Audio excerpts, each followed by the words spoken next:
I come today bearing a measure of good news, hopeful news in a world churning in turmoil. It has been said that one might not always appreciate something until it is at risk or gone altogether. Over the past few days, I believe the world has come to understand and appreciate the importance of the Black Sea Grain Initiative. For stemming the food crisis, for easing prices and pressures on people around the world, for reducing the risks of hunger, poverty, and instability. The Black Sea Grain Initiative is making a difference. I'm pleased to announce that today the initiative has hit a new milestone.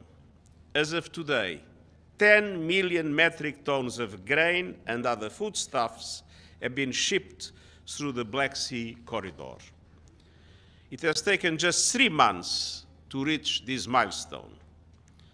Despite all the obstacles we have seen, the beacon of hope in the Black Sea is still shining and the initiative is working. It is our collective responsibility to keep it working smoothly. I thank President Erdogan and the government of Turkey for their crucial contribution for that to happen. Now that the initiative has fully resumed, I appeal to all parties to concentrate efforts in 2 areas. First, to renewal and full implementation of the Black Sea Grain Initiative. Second, to removing the remaining obstacles to the exports of Russian food and fertilizer. I'm fully committed, along with the entire United Nations system, to the achievement of both these essential objectives. The world needs safe and unimpeded navigation for exports of grain, foodstuffs, and fertilizer from Ukraine through the Black Sea, and the world needs concerted efforts to urgently address the global fertilizer market crunch and make full use of Russian export capacity, essential for that purpose. High fertilizer prices are already affecting farmers around the world. We cannot allow global fertilizer accessibility problems to morph into a global food shortage. As we have been reminded in the last few days, all of this is crucial for people everywhere. We have also some encouraging news from Ethiopia. 2 weeks ago, I stood before you and raised the alarm about the spiraling conflict. Today, I am pleased to commend the federal government of Ethiopia and the Tigrayan People's Liberation Front for yesterday's signing of a permanent cessation of hostilities. I salute the African Union's high-level panel, President Obasanjo, President Kenyatta, and our former colleague Pumzile, for their work in facilitating this agreement. It is a critical first step that paves the way for the unimpeded delivery of life-saving humanitarian aid and the resumption of public services. The human cost of this conflict has been devastating. I urge all Ethiopians to seize this opportunity for peace, and I pledge the full support of the United Nations. From the Black Sea Initiative and the Ethiopian Agreement, we can see that they are demonstrations of the power of multilateralism in action and the value of discreet but determined diplomacy. We must never give up in the cause of peace and advancing the values of the United Nations. That is the spirit that every country must bring to the UN Climate Conference COP27 in Sharm el-Sheikh, Egypt. COP27 must be the place to rebuild trust and re-establish the ambition needed to avoid driving our planet over the climate cliff.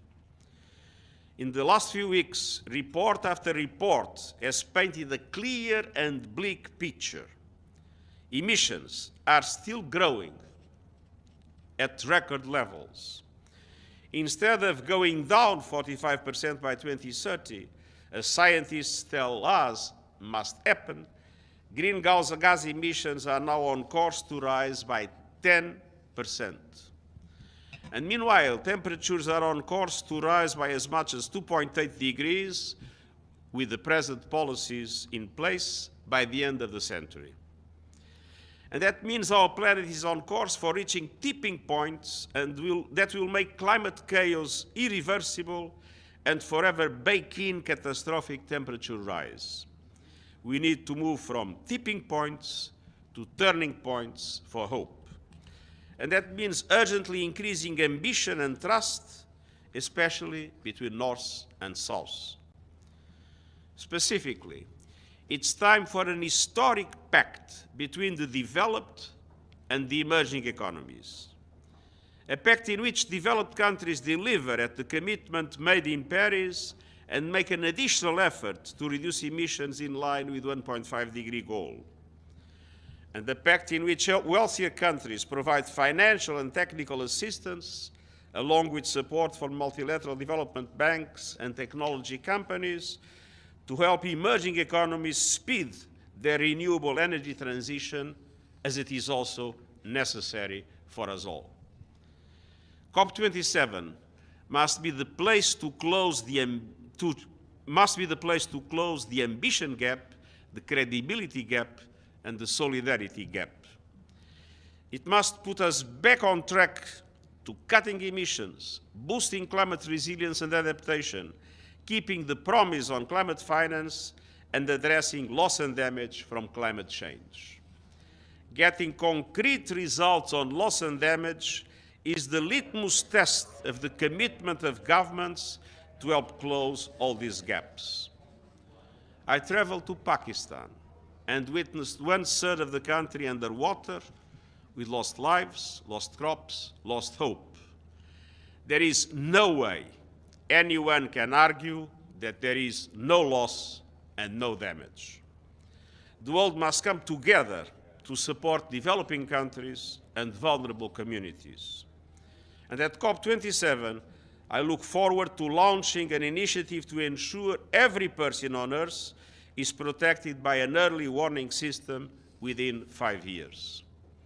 In short, COP27 must lay the foundations for much faster, bolder climate action now and in this crucial decade, when the global climate fight will be won or lost.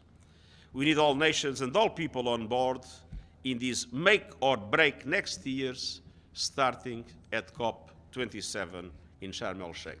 Thank you.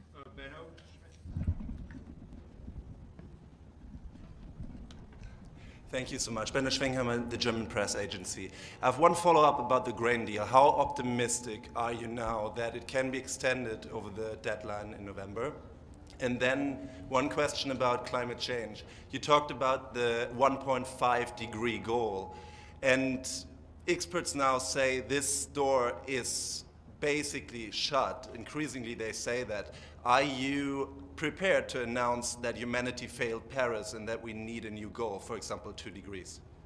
Well, in relation to the first question, I usually use an expression of Jean Monnet that you might have heard several times, which is, I'm not optimistic, I'm not pessimistic, I'm determined. And we must all be determined to whatever is necessary in order to make sure that we have the renewal of the Black Sea Grain Initiative, and at the same time that we solve the remaining problems for Russian food and fertilizer exports. On the second question, the 1.5 degrees is in intensive care, and the machines are shaking, so it is in high danger, but it is still possible.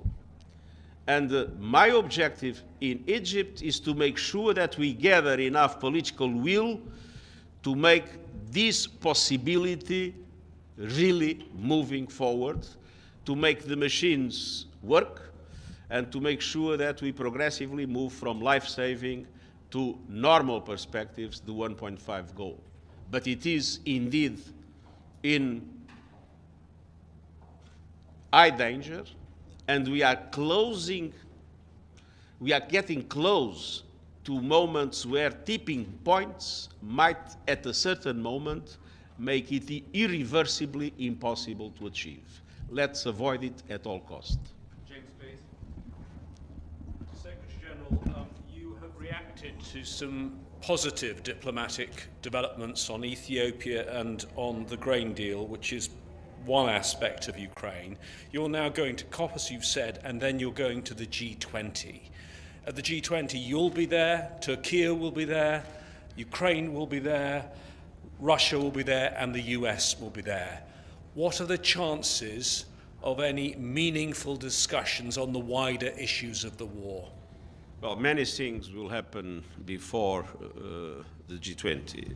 There are a number of meetings that are scheduled. There are a number of initiatives that are taking place. We are working hard. I hope that when we will get to the meeting in Bali, the two perspectives that I have expressed here as absolutely needed, the continuation of the Black Sea Grain Initiative and the solution of the remaining problems for the exports of Russian food and especially fertilizers will have moved in the right direction. So, ending the war? Let me close. About ending the war, we need, I believe, still a certain way to go. Peace is, of course, the objective of us all, peace in line with international law and with the UN Charter. But I think that we are still relatively away from it, and we need to do everything to accelerate that moving in that way.